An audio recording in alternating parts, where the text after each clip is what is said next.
Hello students, SV academy अरावला के online platform पर आप सभी का स्वागत है। जैसा कि हम प्रश्नोत्तर कर रहे थे कक्षा 6 के हिंदी विषय वसंत भाग 1 के लेसन नंबर 4 चांद से थोड़ी सी गप्पें, उस लेसन के हम प्रश्नोत्तर कर रहे थे। तो हमने अंत में किया था चांद से थोड़ी सी गप्पें नामक कविता के कवि का नाम लिखो। तो यहाँ तक हमने कर लिया था। तो इस कविता के कवि का नाम है शमशेर बहादुर सिंह।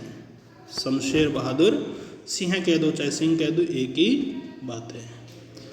अब हमको करना है आगामी भाषा की बात। तो भाषा की बात में पढ़ते हैं। पहला प्रश्न है चांद संज्ञा है।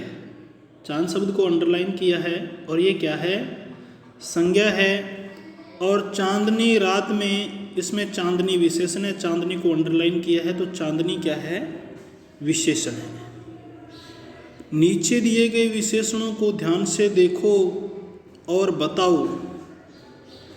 नीचे दिए गए विशेषणों को ध्यान से देखो और बताओ। कै नंबर प्रश्न है? पहला प्रश्न, कौन सा प्रत्यय जुड़ने पर विशेषण बन रहे हैं? कौन सा प्रत्यय जुड़ने पर विशेषण बन रहे हैं? दूसरा है, इन विशेषणों के लिए एक एक उपयुक्त संज्ञा भी लिखो। इन विशेषणों के लिए एक एक उपयुक्त संज्ञा भी लिखो। जैसे है गुलाबी पगड़ी, दूसरा मखमली घास, कीमती गहने, ठंडी रात, जंगली फूल, कश्मीरी भाषा। तो इनमें क्या करना है अपने को? क्या प्रश्न में दे रखा है कि कौन सा प्रत्यय जुड़ने पे विशेषण बन रहे हैं, और दूसरा प्रश्न है इन विशेषणों के लिए एक एक उपयुक्त संज्ञा भी लिखो। जैसे गुलाबी, मखमली, कीमती, ठंडी, जंगली, कश्मीरी। इसमें प्रत्यय कौन से हैं? तो इसमें प्रत्यय ई प्रत्यय है। तो आगे जो दे रखा है मैंने उत्तर में लिखा भी है। इसमें देखो भाई, उत्तर नंबर कै में पूछा था भी कौन सा प्रत्यय है, तो उत्तर नंबर कै में लिखोगे ये सभी विशेषण ई प्रत्यय जुड़ने से बने हैं।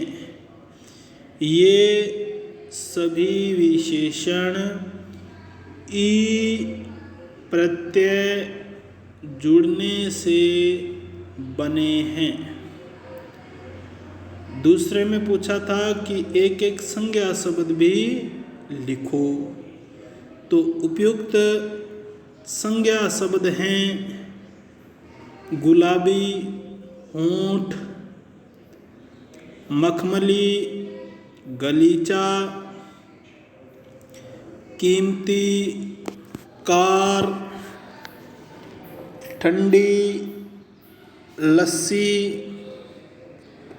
जंगली, कबूतर, कश्मीरी, शाल ओढ़ने का वस्त्र होता है सर्दियों में ठंड से बचने के लिए।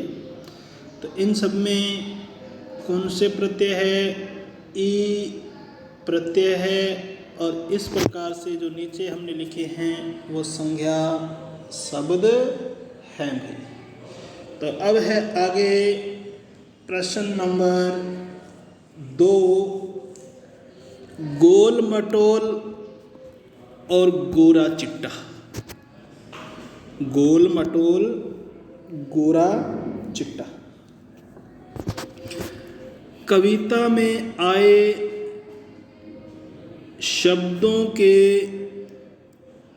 इन जोड़ों में अंतर यह है कि चिट्टा का अर्थ सफ़ेद है और गोरा से मिलता जुलता है, जबकि मटोल अपने आप में कोई शब्द नहीं है।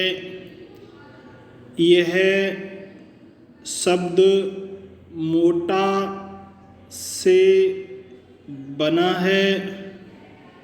ऐसे 4 युग्म शब्द सोचो, वाक्य प्रयोग भी करो। दोबारा फिर देखो, गोल मटोल और गोरा चिट्टा।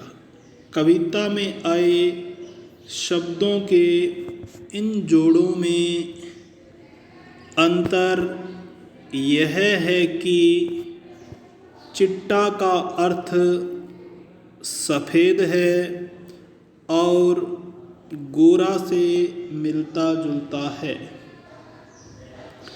जबकि मटोल अपने आप में कोई शब्द नहीं है। यह शब्द मोटा से बना है। ऐसे 4 युग्म शब्द सोचो और वाक्य में प्रयोग भी करो। ऐसे 4 शब्द और सोचो युग्म शब्द और उनका वाक्य में प्रयोग करो। जैसे छोटा मोटा, पहला है छोटा मोटा, तो इसका वाक्य में प्रयोग करेंगे, राम छोटा मोटा काम करता है। छोटा मोटा, तो इसका वाक्य प्रयोग क्या होगा? राम छोटा मोटा काम करता है। दूसरा है आजकल, तो इसका वाक्य प्रयोग क्या होगा? आजकल अपराध बढ़ गए हैं। आजकल अपराध बढ़ गए हैं। दुबला पतला, इसमें है वाक्य प्रयोग करेंगे, राम एक दुबला पतला लड़का है। आगे है हट्टा कट्टा, श्याम एक हट्टा कट्टा लड़का है। तो इसमें ये दूसरा प्रश्न आपका पूरा हो गया। इसमें जिस प्रकार गोल मटोल और गोरा चिट्टा में मटोल शब्द का कोई अर्थ नहीं है, तो यहाँ मोटा शब्द का कोई अर्थ नहीं है। आजकल दोनों शब्दों के अर्थ हैं। दुबला पतला दोनों शब्दों के अर्थ हैं। हट्टा कट्टा शब्द का कोई अर्थ नहीं है। तो इस प्रकार से युग्म शब्द हैं और इनका वाक्य प्रयोग किया है। दोबारा फिर देखें, छोटा मोटा, तो राम छोटा मोटा काम करता है। दूसरा है आजकल, और आजकल अपराध बढ़ गए हैं।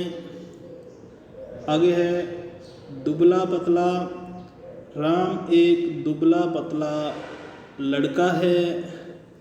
फिर चौथा है हट्टा कट्टा, श्याम एक हट्टा कट्टा लड़का है। अब आगे है प्रश्न नंबर 3, बिल्कुल गोल। कविता में इसके दो अर्थ हैं, गोल आकार का और दूसरा अर्थ है गायब होना। पहला अर्थ है इसका गोल आकार का और दूसरा है गायब होना।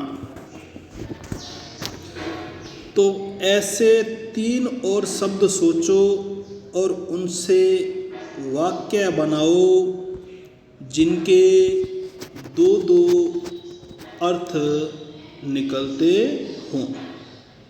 देखो किस प्रकार, दोबारा फिर समझने का प्रयास करो। बिल्कुल गोल, कविता में इसके 2 अर्थ हैं, एक तो है गोल आकार का और दूसरा है गायब होना।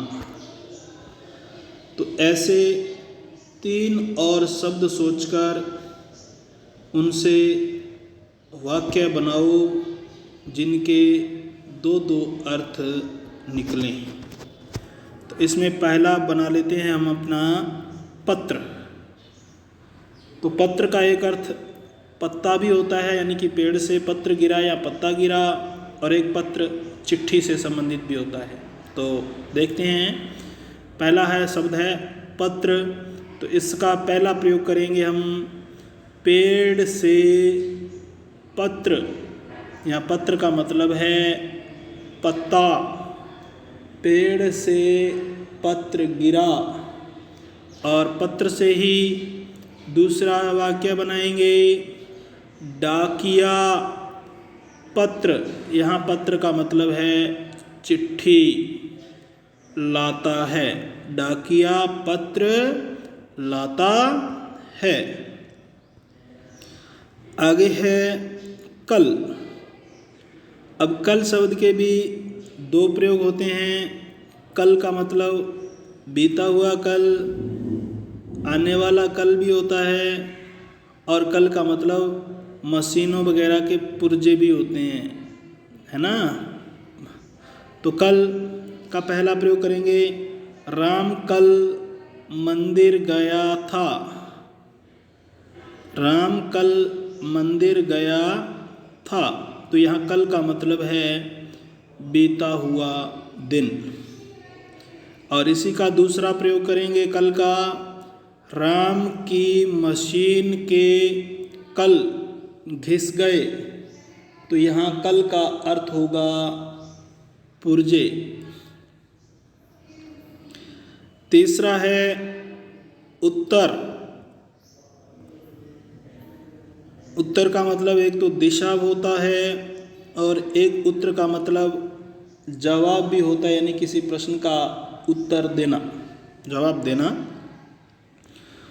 तो उत्तर का पहला प्रयोग करेंगे हम, मोहन का घर उत्तर में है।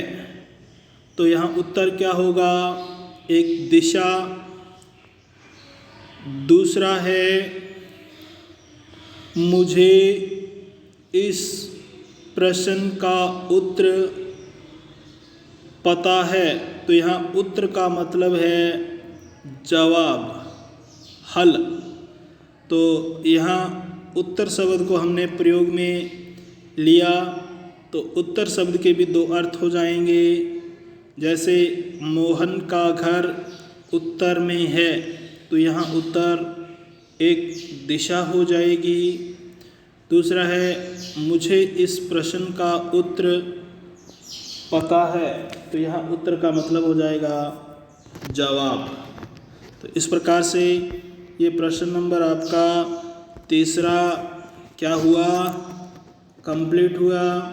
अब है प्रश्न नंबर चौथा छोड़ना है, तो 5वां करेंगे सीधा। गपशप, गप और गपबाजी। गपशप, दूसरा है गप, और तीसरा है गपबाजी। क्या इन शब्दों के अर्थों में अंतर है? तुम्हें क्या लगता है? लिखो।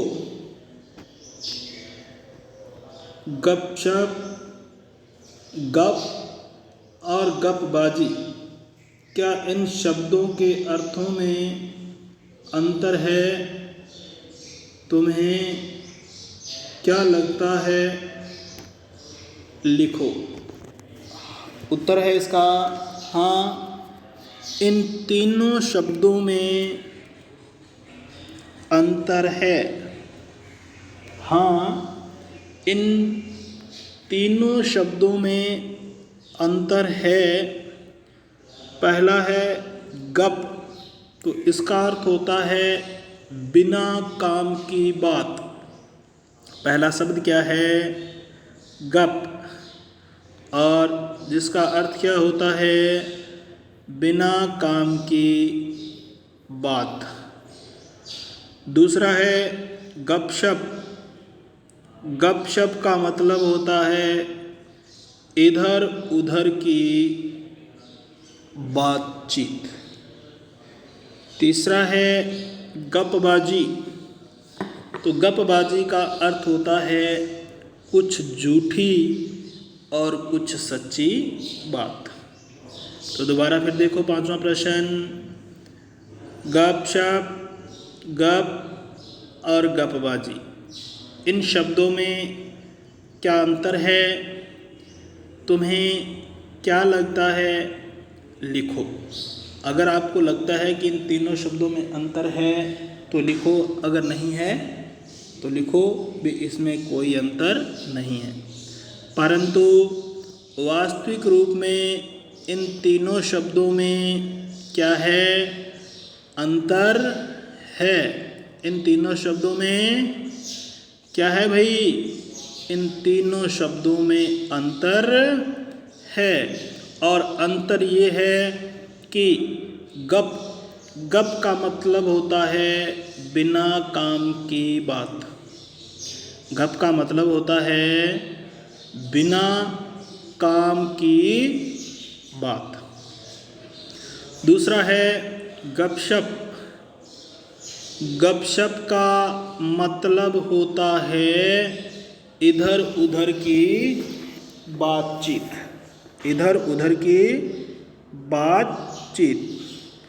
तीसरा है गपबाजी। गपबाजी का अर्थ होता है कुछ झूठी कुछ सच्ची बात। कुछ झूठी कुछ सच्ची बात। तो यहाँ आपका लेसन चांद से थोड़ी सी गप्पें, ये लेसन आपका कंप्लीट हो गया है। जितने भी प्रश्न उत्तर करवाए गए हैं, इन प्रश्नोत्तरों को आप अपनी फेयर बुक के अंदर बढ़िया तरीके से नोट करोगे और इसके साथ साथ इसको आप याद भी करोगे। तो आज के लिए स्टूडेंट्स इतना ही। आगे पढ़ेंगे हम लेसन नंबर 5, अक्षरों का महत्व। तो आज के लिए स्टूडेंट्स इतना ही। बहुत बहुत धन्यवाद। आपका दिन मंगलमय हो।